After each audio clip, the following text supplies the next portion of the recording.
Sean todos bienvenidos de parte de la Federación Internacional de Asociaciones de Estudiantes de Medicina en Puebla a este webinar Experiencias Internacionales en Salud. Hoy el ponente es el Dr. Héctor Carrasco Magallanes. El Dr. Héctor Carrasco es el director del Programa de Áreas de Alto Impacto, IA, y miembro designado del equipo asesor de equidad del Departamento de Salud del Estado de Tennessee en Estados Unidos. El programa IA es el programa de adicciones más grande del estado de Tennessee, con más de 18 proyectos en 5 de las 7 regiones de salud del estado. Anteriormente, se desempeñó como coordinador de la Iniciativa de Salud Global en el Tecnológico de Monterrey, la cual tiene como objetivo lanzar el primer Instituto de Equidad en Salud Global en América Latina.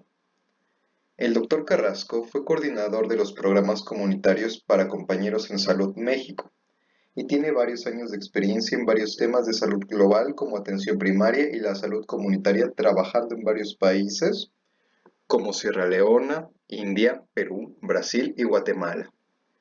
También trabajó como consultor de la salud comunitaria para la Organización Mundial de la Salud, el Fondo Mundial y el Gobierno de Sierra Leona. El Dr. Carrasco es médico cirujano por el Tecnológico de Monterrey, maestro en salud pública por la Escuela de Salud Pública de Johns Hopkins y doctor en salud pública por la Universidad de Harvard. Es importante para nosotros conocer el motivo por el cual el doctor tomó esta decisión de incursionar en la salud pública y en la salud global. Hoy nos comparte su experiencia y le cedemos la palabra. Adelante. Y se complicó y mi padre tuvo que llevarla a Delicias para que le hicieran una cesárea.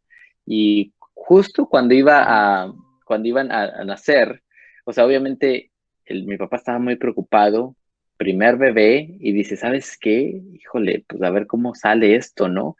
Pero el médico, antes de admitir a mi mamá, le dice, no se preocupe, todo va a estar bien, usted no está solo.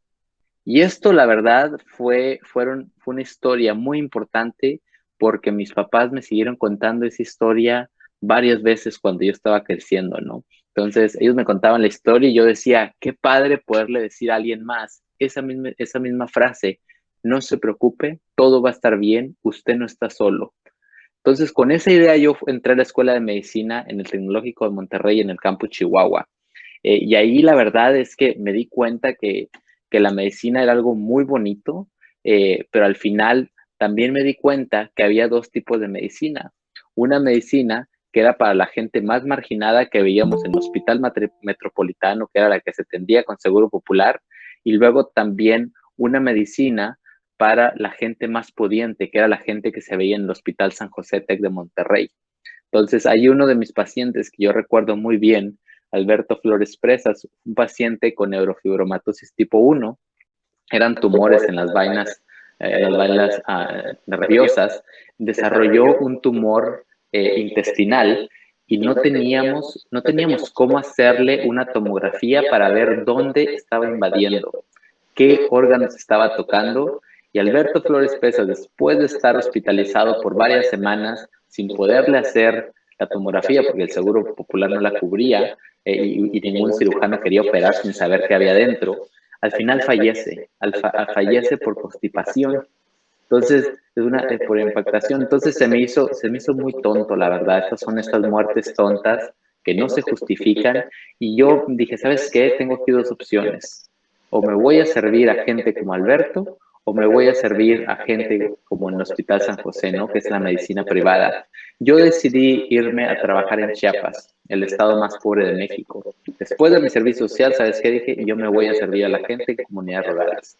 Y ahí estuve 4 años trabajando en Chiapas. Entonces yo empecé como médico de unidad, estaba viendo 30, 50 pacientes diarios en una clínica, yo dormía en la farmacia. Y déjenme, de aquí ya les puedo contar una historia un poquito más concreta. Déjenme les comparto mi screen para ver si puedo contarles un poquito sobre mi historia en Chiapas, porque ahí es donde empiezo a interesarme sobre un campo muy interesante que es la salud global y también que yo creo que les puede interesar. Déjenme ver si puedo compartir mi pantalla.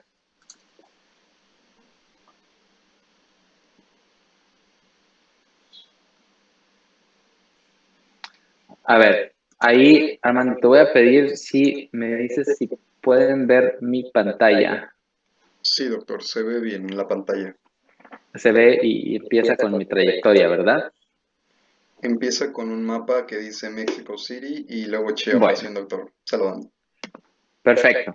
Entonces, yo me desplazo de Monterrey, me voy para Chiapas y ahí empieza la aventura de mi vida, ¿no? Yo llego a esta comunidad que se llama La Soledad, una comunidad de 1,500 habitantes, pobreza extrema, 50% de la población vive debajo de la línea de pobreza, viven con alrededor de 15,000 pesos al año porque se dedican a producir café y realmente se los pagan muy barato, ¿no?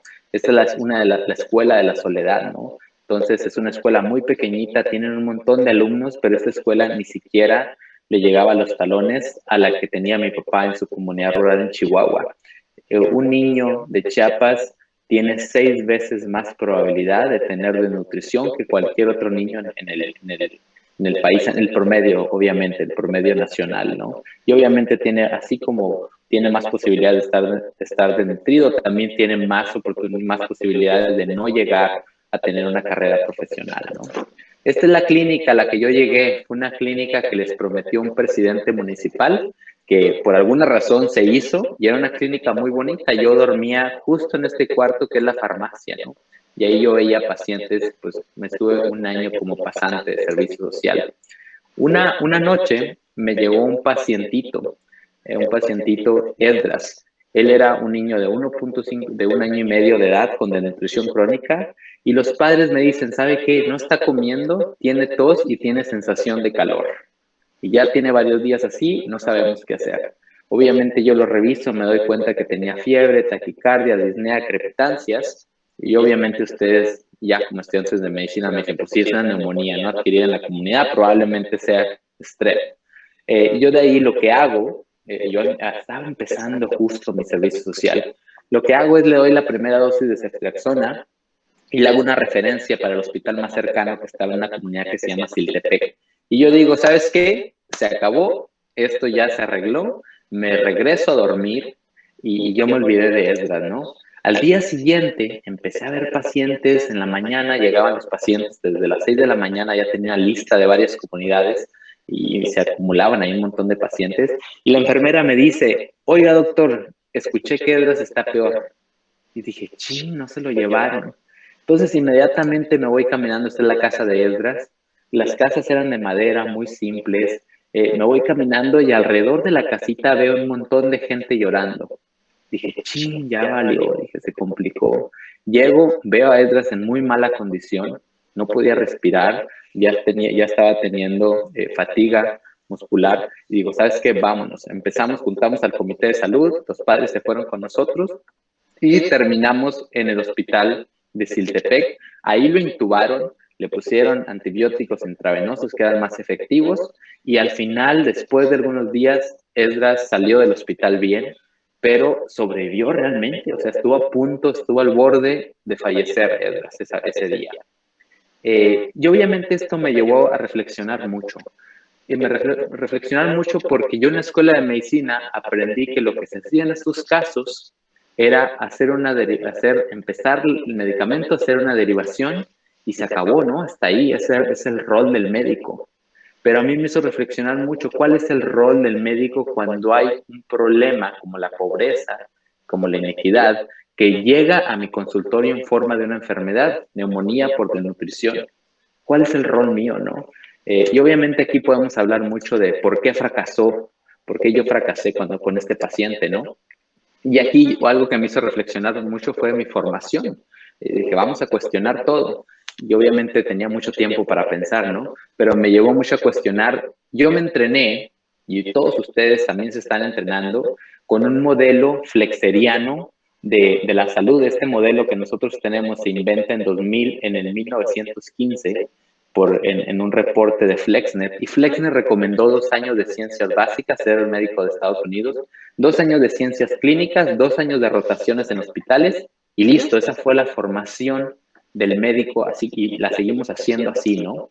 El problema con esto es que es un enfoque muy biologista reduccionista, donde se centra en los hospitales donde se centra en intervenciones terapéuticas y básicamente separa al individuo de su base social, es decir, nos dejamos de preocupar por la pobreza, por la ocupación, por todo esto y nos enfocamos a ver al individuo aislado y lo vemos como si fuera un caso de libro, ¿no? Este paciente, tú le recetas este medicamento. Entonces, el médico termina siendo una máquina de prescribir medicamentos. Y eso fue justo lo que yo hice con Edra, ¿no? Nos enfocamos en cuidar la enfermedad más que cuidar la salud. Y esto obviamente empieza con el desarrollo de la penicilina a inicios del siglo y obviamente para cada enfermedad tenemos un medicamento específico y así nos formamos de farmacología. Yo era lo que veía, no, este medicamento es para esta enfermedad, este medicamento es para esta otra, ¿no?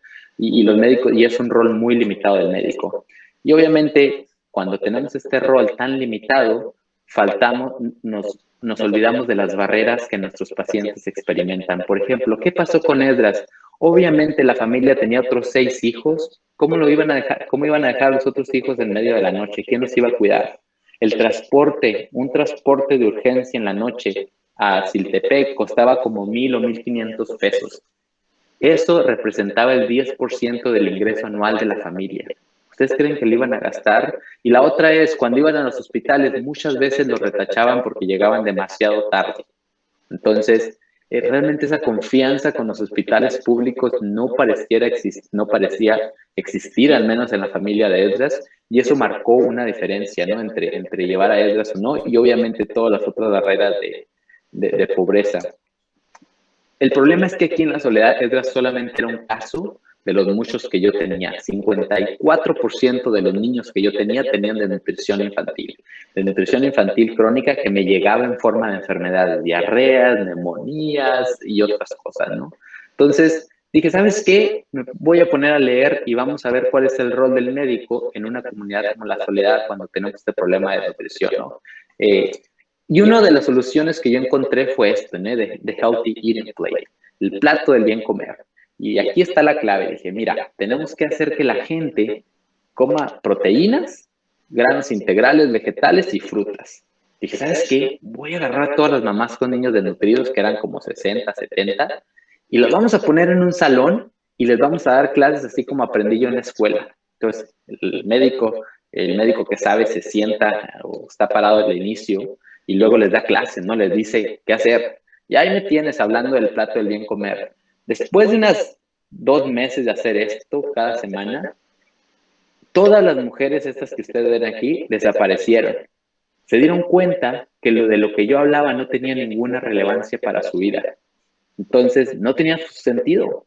Y una de las abuelas que al final se quedó me dice, es que doctorcito, la verdad es que usted nos viene a hablar del plato del bien comer y de los carbohidratos y las proteínas y las grasas, pero aquí el problema es que nosotros tenemos frijoles, tortilla y chile. Entonces, ¿cómo le hacemos?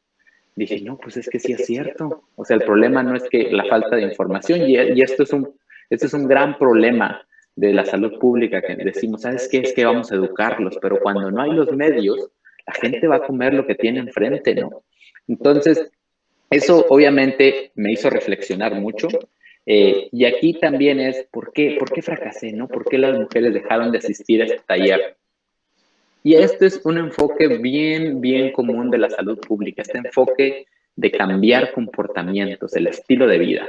Y asumimos que es responsabilidad de la persona cuidar de su salud.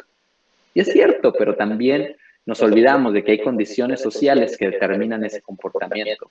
Entonces, lo que hacemos cuando seguimos este enfoque es buscar comportamientos de riesgo. Esta persona usa drogas, esta persona no hace ejercicio, esta persona come esto, y luego les tratamos de cambiar esos comportamientos usando la promoción y la prevención. Pero nos olvidamos de que los comportamientos son resultado de las condiciones. Los que trabajan en un puesto de tacos van a comer tacos. La gente que vive enfrente de un Oxxo tiende a tener más niños en obesidad porque los Oxxos tienen alimentos sumamente poco saludables, ¿no? Y ahí se va. Lo que tú tienes enfrente es lo que vas a comer. Y lo que hacemos con este problema es que la gente, cuando usamos este abordaje, es que culpamos a la gente de un comportamiento que es infligido socialmente. Si la gente vive en un desierto alimentario, es decir, no hay frutas y verduras, etcétera, culpamos a esa gente que de por sí ya está en condiciones, ya está sufriendo, ¿no? Entonces, este obviamente no funciona, esto de culpar a la víctima y tratar de cambiarle el comportamiento cuando no tiene la manera de cambiarlo. Pero bueno, yo dije, ¿sabes qué? Es que aquí el problema es que no les voy a enseñar a comer, el problema no va a ser aventándoles antibióticos cuando se compliquen, tengo que encontrar la manera de yo producirles comida. Entonces me fui a leer y luego se me ocurrió esta idea bien loca, agarrar el termómetro de la clínica, poner unos focos, hacer una cajita de madera, poner huevos y dije, ¿sabes qué? Aquí la clave son los pollos. Los pollos son baratos, los pueden cuidar en el patio, comen maíz, comen desperdicios y luego se reproducen muy rápido. Entonces voy a producir pollos y se los voy a regalar a la familia. Se los voy a regalar a las familias. Obviamente esto de la incubadora no funcionó. Después de 2 meses me dice, no funcionó, no sale ningún pollo. Y me dice una de las señoras, es que doctor, las gallinas mueven los huevos. Y ahí me tienes entre consulta moviendo los huevos y en las noches levantándome para mover los huevos para que sea el calor uniforme, ¿no? Obviamente esto no funcionó, me di cuenta que los médicos no aprendemos nada sobre pollos en la escuela de medicina y no tenemos por qué aprender sobre esto, ¿no? Luego de ahí dije, ¿sabes qué? Voy a hacer un jardín comunitario para que la gente aprenda a hacer su propio jardín y luego a producir su propio alimento. Después de 3 meses trabajando en este jardín y levantándome a las 6 de la mañana para regarlo, esto es lo que produje. Una lechuga y 2 zanahorias pequeñitas. ¿Por qué me lo destruían las gallinas? ¿Por qué llegaba la gente y también pasaba por el jardín y yo les ponía tablas y realmente no? Y luego la tierra también pareciera que no era óptima para eso. Entonces eran tantas variables que yo no consideré cuando hice este jardín comunitario que al final terminó siendo un fracaso. Y bueno, dije, ¿sabes qué? Pues no sé nada de jardines, no sé nada de incubadoras, no sé nada de cómo dar cambio de comportamiento en la gente cuando no tiene las cosas. Y este último enfoque, este enfoque de la incubadora, yo le puse el nombre del enfoque tecnocrático. Entonces, y tengo un artículo en el New England of Medicine describiendo estos enfoques, porque la verdad es que en medicina tendemos mucho a tener estos enfoques muy limitados que no resuelven los problemas, ¿no? El enfoque tecnocrático es pensar que las tecnologías, las nuevas tecnologías van a resolvernos los problemas de salud. Y eso nunca ha sido cierto. No hay ninguna tecnología que nos haya resuelto todos los problemas, ni siquiera un solo problema, ¿no? Y luego lo que tendemos a hacer es sobremedicalizar.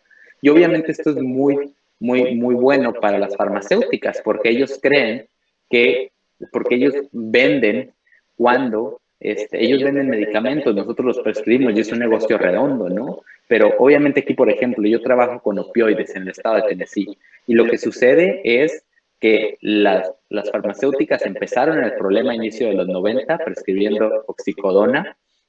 Los médicos prescribían el medicamento y ahorita que tenemos tanta gente con adicción a opioides, la solución llega en otro medicamento, que son toda la buprenorfina y otros medicamentos para tratar la adicción que ellos produjeron, ¿no? Entonces, esto obviamente no funciona y también es esta idea del emprendimiento social. Y obviamente aquí yo también estoy en el medio del TEC de Monterrey, donde todo es emprender, emprender, emprender, pero realmente en ocasiones estas son distracciones muy caras. Creer que todo lo vamos a resolver con una tecnología, con una aplicación digital es una falacia. No hay aplicación digital que nos haya resuelto un solo problema de salud. No hay. Entonces, hemos tenido un ejemplo como, por ejemplo, la erradicación de la viruela, ¿no? En los 70. Esta fue una tecnología, es decir, la vacuna, pero fue un esfuerzo de salud pública donde todos los gobiernos se comprometieron a poner la vacuna y asegurarse que todos se vacunaran. Fue una campaña masiva de rastreo de contactos, etcétera, ¿no? Pero no es solo la tecnología, es mucho más. Luego de aquí dije, ¿sabes qué? Yo no sé nada de pollos, yo no sé nada de jardines, vamos a traer a los que saben. Y me traje Heifer International. Heifer International son expertos en seguridad alimentaria. Ellos llegan, platican con las familias, hacen un análisis y dicen, ¿sabes qué? Pollos es la clave. Nosotros les vamos a traer pollos. Entonces, ahí me encuentro yo un día prescribiendo 14 gallinas y un gallo a cada una de las familias con un niño desnutrido. Entonces yo la verdad estaba muy feliz este día. El primer día que hice mi receta, dije, no hombre, esto está súper. Y Heifer les entregaba las gallinas con mi receta. Entonces se hizo la fiesta de los pollos, ¿no? Llegaron un montón, miles de pollos llegaron a la Soledad. y cada familia recibía sus 15 pollos y yo decía, ¿sabes qué? Es que los médicos sí debiéramos de estar haciendo esto. Si la gente no tiene para comer saludable, ¿por qué no podemos prescribir comida saludable? Si la gente no tiene casa y por eso está sufriendo de alguna enfermedad específica, ¿por qué no podemos prescribir casa, no? Entonces, esta idea un poquito más allá, más radical del rol del profesional de la salud.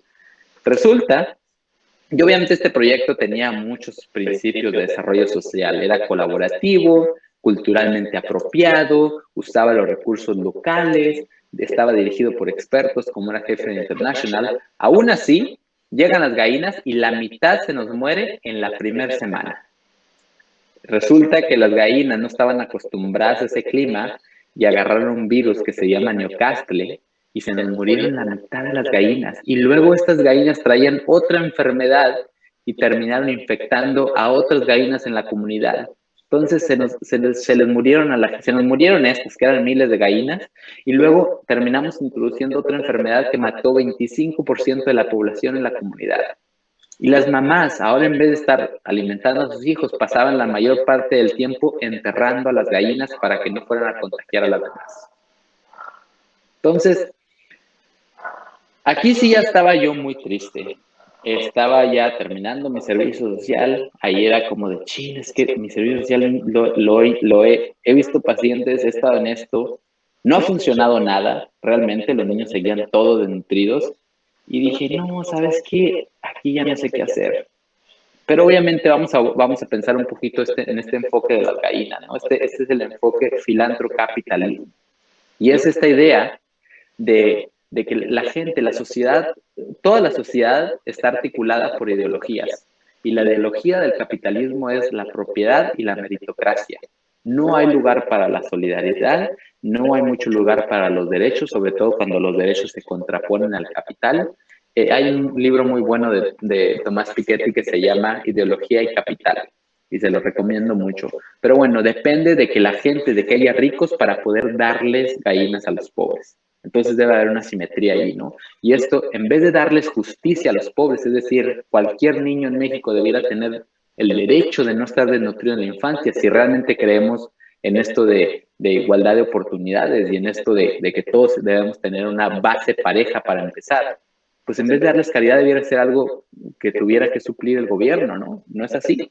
Entonces, y obviamente aquí la gente da y dona a la caridad porque les trae deducciones de impuestos, ¿no?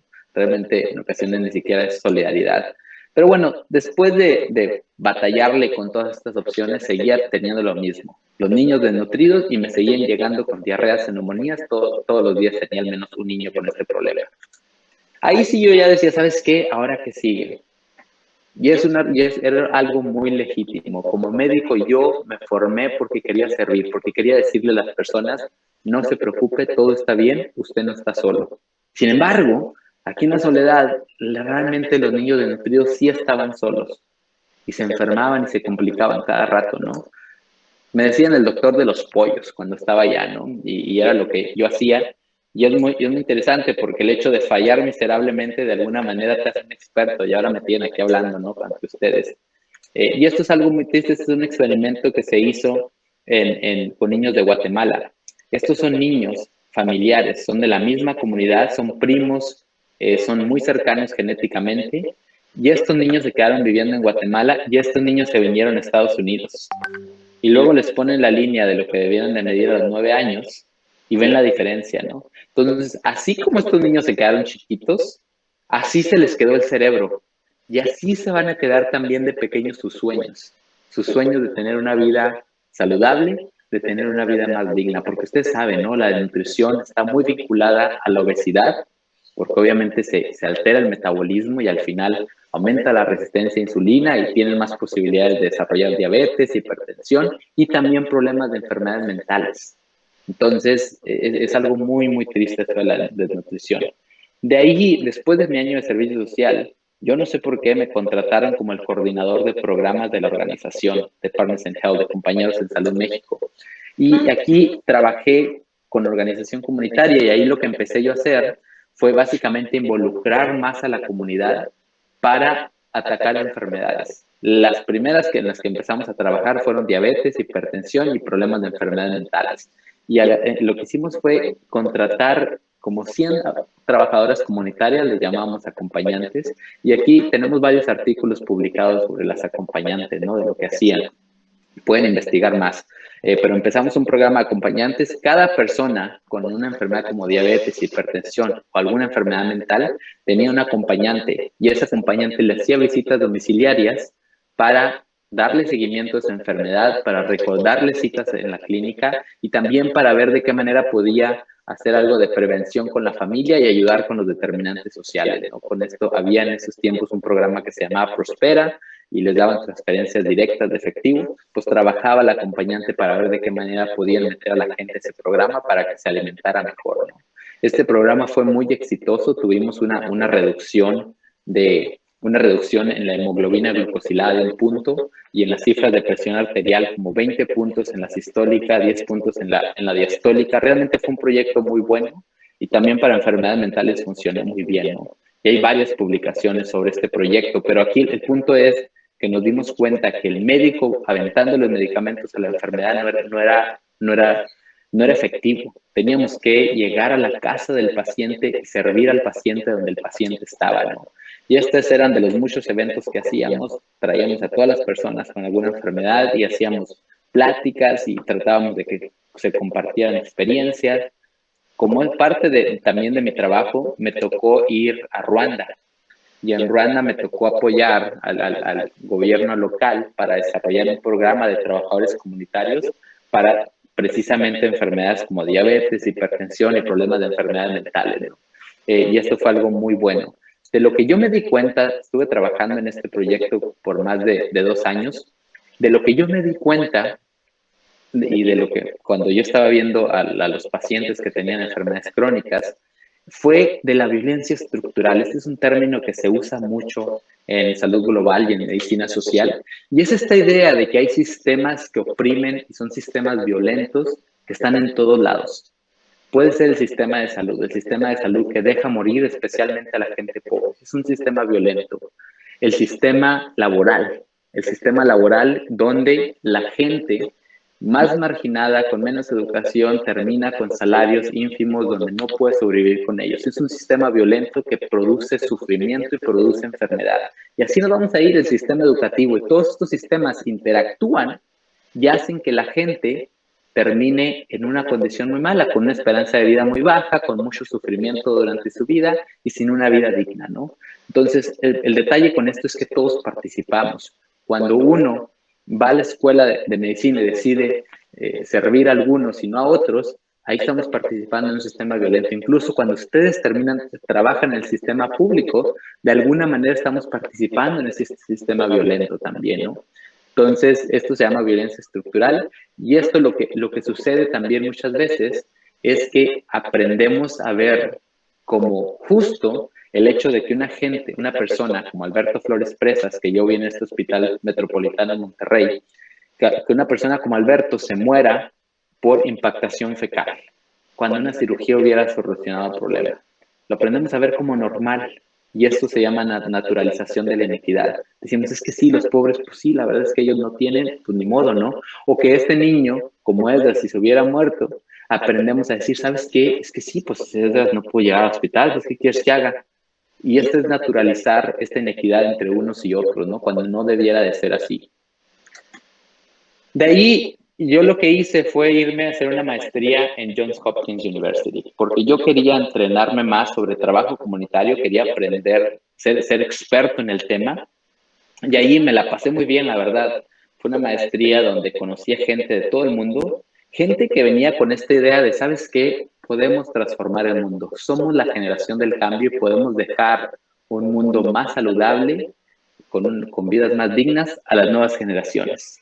Porque ahorita tenemos, obviamente ustedes saben mejor que nadie, se nos viene cambio climático, se nos vienen las pandemias, se nos viene resistencia antimicrobiana, envejecimiento poblacional en México. Para 2045, más o menos el 40% de la población, el 25% de la población, perdón, va a ser mayor de 65 años.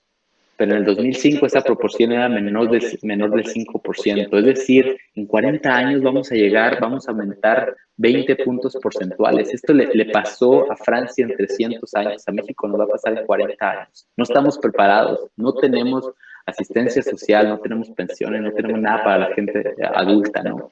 Pero bueno, me la pasé muy bien en Hopkins, aprendí mucho, técnicamente me formé muy bien. Y la verdad es que me la pasé muy bien porque conocí gente maravillosa de todo el mundo, ¿no? Es un evento que tuvimos con Faces of Africa, donde ellos hicieron fue un día para compartir la cultura, ¿no? De varios países de África. Y también ahí tuve la fortuna de irme a conocer el programa de trabajadores comunitarios en Brasil. Ellos tienen 250,000 trabajadores comunitarios y es increíble cómo funciona esto. Imagínense, ellos tienen algo que le llaman el equipo familiar de la salud. Tienen un médico, ella es la doctora, tienen alguien, él era un residente, y luego tiene un estudiante de medicina, y este era un trabajador comunitario de salud. 250,000 de ellos tienen. Cada equipo de salud tiene así los mismos integrantes, el médico, el que está en formación, el estudiante, 6 trabajadores comunitarios, y lo que hacen es ir a visitar gente a donde están. Aquí andamos en las favelas, una favela muy pobre en Río de Janeiro, y andamos visitando pacientes. Había gente vendiendo drogas, obviamente respetaban mucho al equipo de familiar de la salud porque les traían un beneficio y un servicio. Y ellos discuten los casos así, de una manera intersectorial, donde el médico habla de la parte de medicamentos, también tenían una enfermera y también tenían trabajadora social, ¿no? Y la enfermera hablaba más de la parte de cuidado, y luego el trabajador comunitario hablaba más de los determinantes de la salud, dónde vive, cómo vive, si ya está afiliado al programa para que le den comida, etcétera, ¿no? Entonces, es abordar la salud en equipo, en vez de un solo médico echándosela de todo, ¿no? Entonces, me gustó mucho este modelo y funciona muy bien. Y la verdad es que yo creo que México y varios países debiéramos estar siguiendo un modelo así, ¿no? Luego de ahí me fui a Perú, donde Perú se dieron cuenta que los hospitales y las clínicas, sobre todo en varias comunidades, no le servían a la comunidad. Entonces dijeron, ¿sabes qué? ¿Por qué no ponemos a la gente al frente? ¿Por qué no les damos el presupuesto a ellos, que ellos decidan, que ellos corran médicos, que ellos decidan cómo van a comprar medicamentos? Nosotros les damos alguna guía, pero ellos deciden. Y le pusieron el nombre de los comités de administración compartida. Y estos comités de administración compartida eran gente de la comunidad que les llegaba el presupuesto, tenían un secretario, un tesorero y el presidente, y eran nominados por la comunidad, y ellos decían, ¿sabes qué? Este médico no está trabajando para nosotros, lo queremos cambiar. Y lo corrían y contrataban a otro. Funcionó muy bien. Este programa empieza en 1990 y funcionó bastante bien. Hay muchas publicaciones sobre los comités de administración compartida, y la verdad es que lejos de centralizar todo el poder y las decisiones, se descentralizaba y las personas podían decidir, ¿no? Yo lo que me di cuenta con esto de salud comunitaria es que el sistema actual tiene un problema de desperdicio de recursos que son las mamás, las abuelas, toda esa gente que está en la comunidad que puede apoyarnos para traer salud y vidas más dignas a todos. Entonces, y esta es la idea de los trabajadores comunitarios, que es muy importante, ¿no? Y que no vamos a lograr la universalidad. No hemos resuelto. Si ustedes ven las tendencias en muertes en diabetes en México o hipertensión, se van a dar cuenta que eso solo va incrementándose. Y esto es porque los médicos solos, o las enfermeras, o los hospitales, no van a resolver el problema. Tenemos que pensar en nuevos enfoques, ¿no? Y obviamente, cuando yo hablo de trabajadores comunitarios, los principales que se enojan son los médicos y las enfermeras. Sienten que les van a quitar la chamba, cuando realmente se trata de un proceso más colaborativo y esto, ¿no? Luego de ahí después me fui a hacer un doctorado en Harvard. En Harvard me la pasé también muy bien, tomé varias clases en la Escuela de Negocios, en la Escuela de Política Pública, en la Escuela de Teología, y allí conocí a la que es mi esposa, Stephanie Kang, y ahorita de hecho ella es de aquí de Tennessee. Nos movimos a Tennessee para precisamente trabajar por acá, ¿no?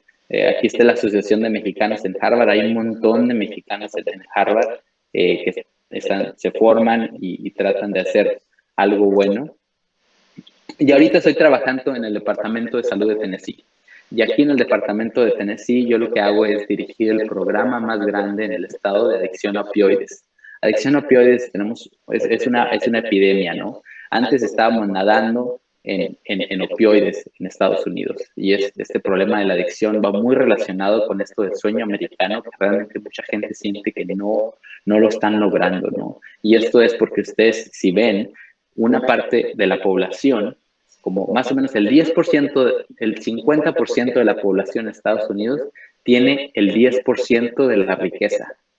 Entonces, y si ustedes se van al 1%, ellos tienen el 20% de la riqueza. Es una sociedad muy desigual. Y obviamente esta desigualdad trae adicciones y trae muchos problemas sociales. Pero bueno, esto es lo que estoy haciendo acá. Estos es varios de los amigos con los que yo trabajo.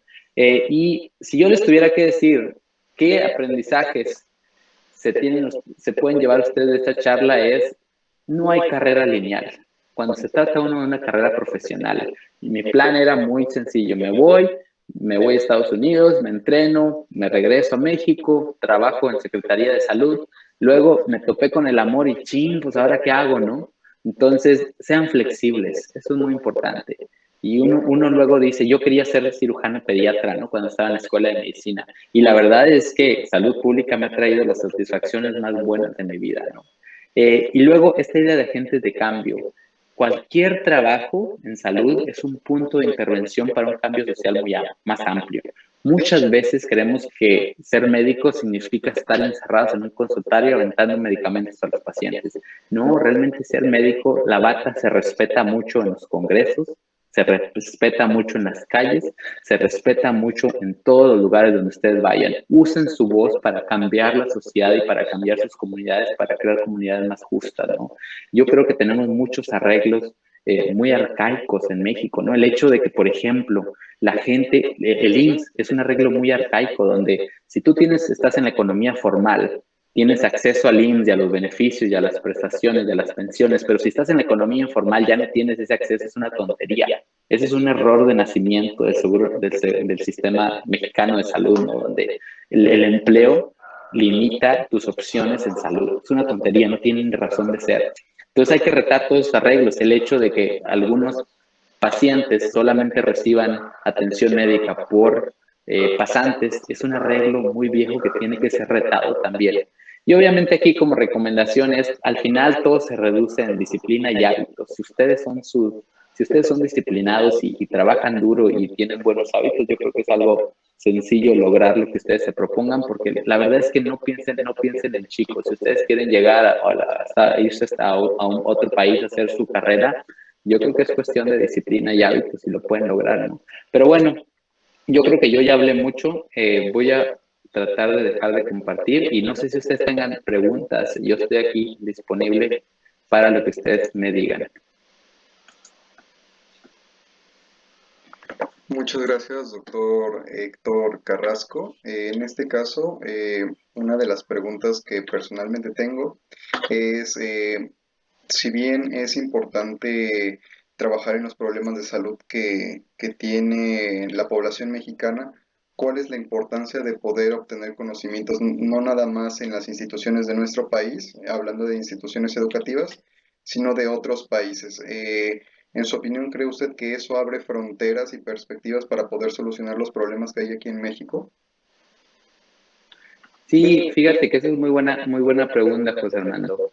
Miren, yo creo que conociendo otras culturas, conociendo otros lugares, conociendo otras ideas, pueden ver, pueden ver a los problemas que se tienen en México de una manera un poquito más integral y también traer innovaciones.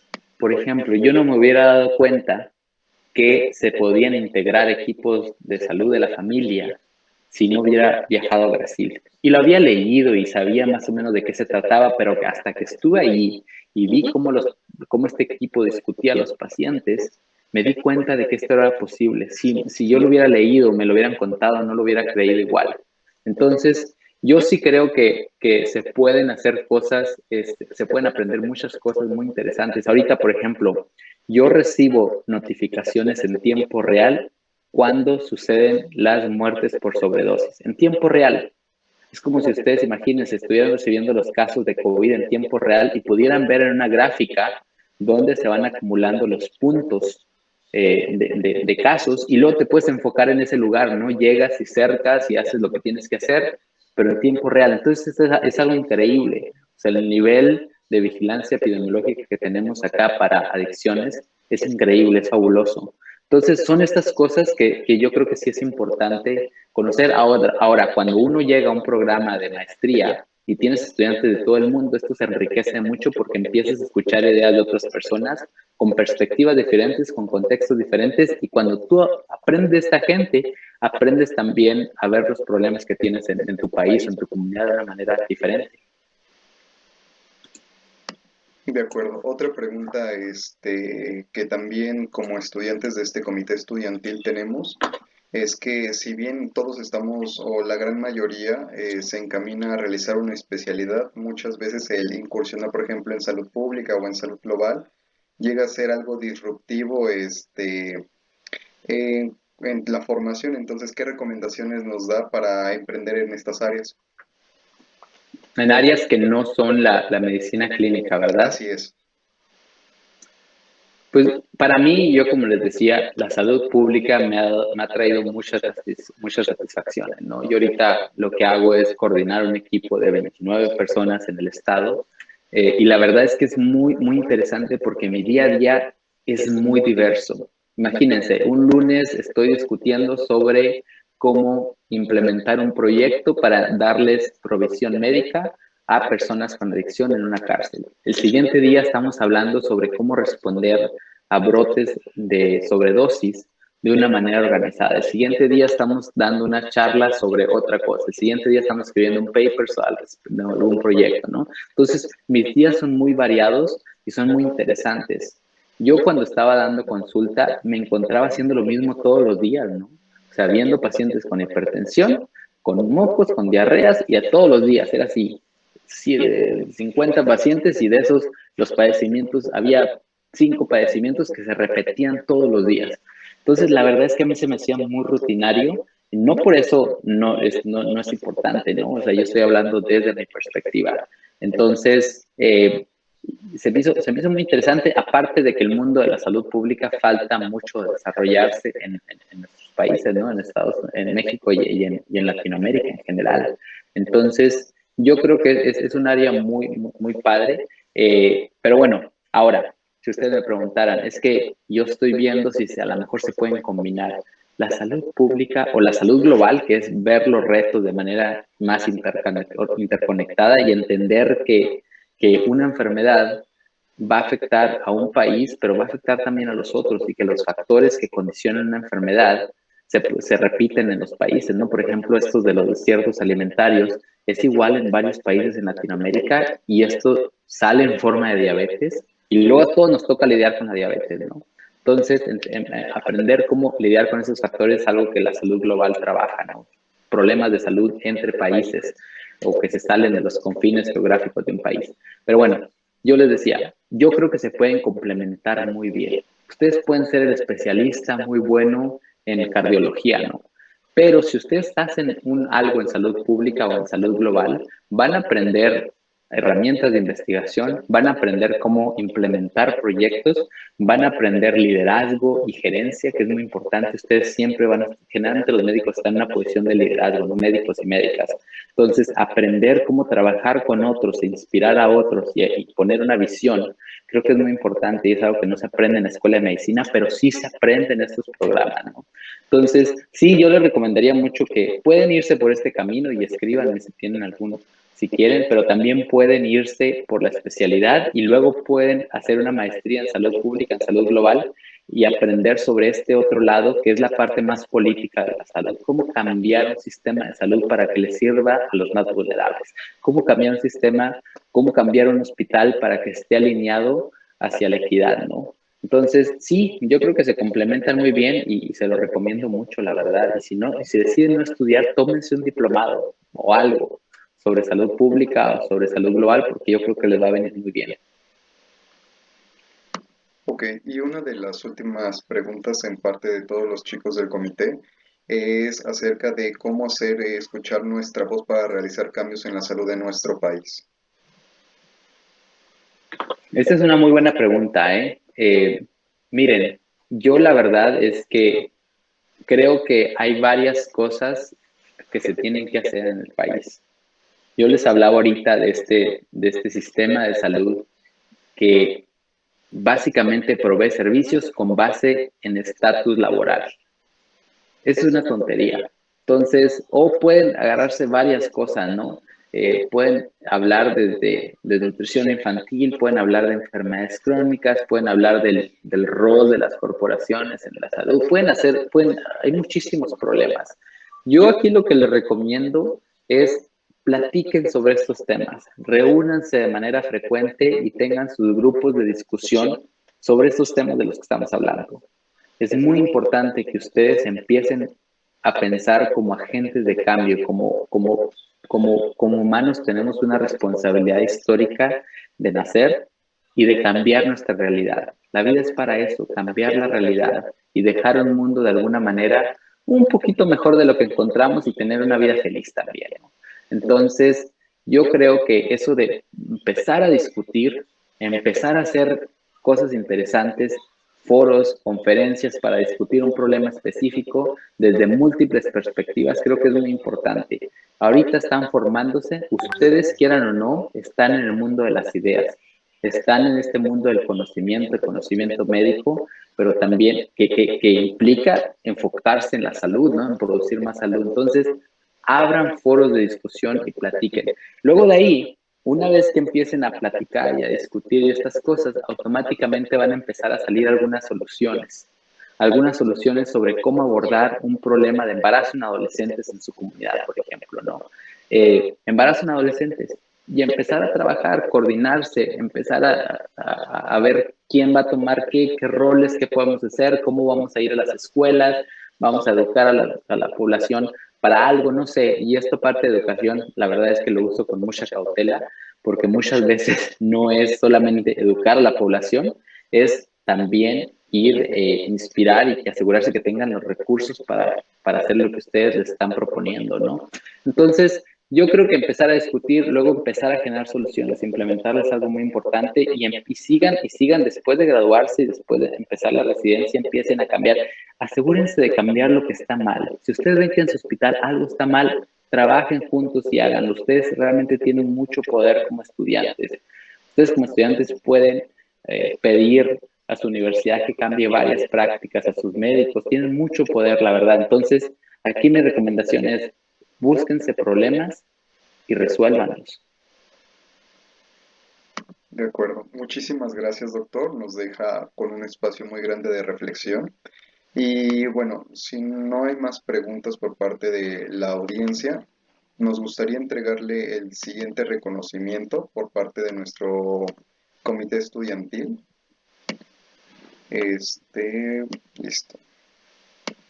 A nombre del Comité Permanente y la Asociación Federal Internacional de Asociaciones de Estudiantes de Medicina en Puebla, otorga el presente reconocimiento al doctor Héctor Carrasco Magallanes por su invaluable participación en el webinar Experiencias Internacionales en Salud, impartida el 24 de junio de 2021.